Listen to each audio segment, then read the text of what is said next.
Kaveripattinam Richmond matric மேல்நிலைப் பள்ளியில் கல்வி வளர்ச்சி நாள் மற்றும் மரக்கன்றுகள் நடவு விழா.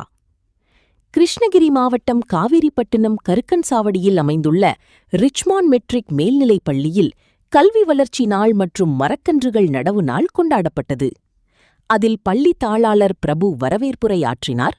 பள்ளி நிறுவனர் மாதேசன் தலைமை தாங்கினார். மற்றும் சிறப்பு விருந்தினர்களாக கிருஷ்ணகிரி வனத்துறை அலுவலகத்திலிருந்து ஃபாரஸ்டர் அண்ணாதுரை மற்றும் ஃபாரஸ்டர் வேண்லு ஆகியோர் சிறப்புரையாற்றினார்கள். மேலும் காமராஜர் என்ற தலைப்பில் நடைபெற்ற பேச்சுப் போட்டி, கட்டுரைப் போட்டி, ஓவியப் போட்டிகளில் வெற்றி பெற்ற மாணவர்களுக்கு பரிசுகள் வழங்கினார்கள். மேலும் ஜிடிஎம் திட்டத்தின் கீழ் 450 மகாகனி மற்றும் 150 வேங்கை மரக்கன்றுகள் நடவு செய்யப்பட்டது. விழாவில் கலந்து கொண்ட மாணவ மாணவிகளுக்கு இனிப்புகள் வழங்கப்பட்டது. விழா ஏற்பாடுகளை அனைத்து ஆசிரியர்களும் முன்னின்று செய்தனர்.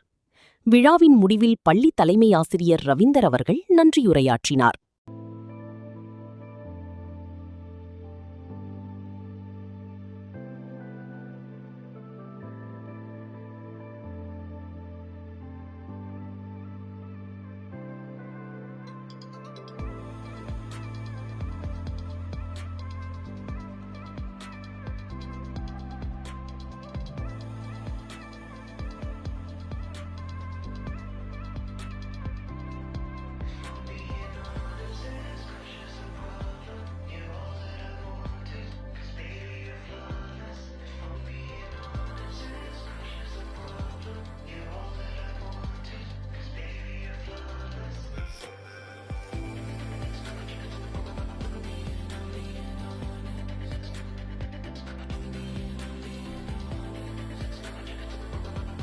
உங்கள் தேடல் நியூஸ் சேனலை லைக் பண்ணுங்க, ஷேர் பண்ணுங்க, கமெண்ட் பண்ணுங்க, ஆல் பெல் பட்டனை கிளிக் பண்ணுங்க, மறக்காம சப்ஸ்கிரைப் பண்ணுங்க.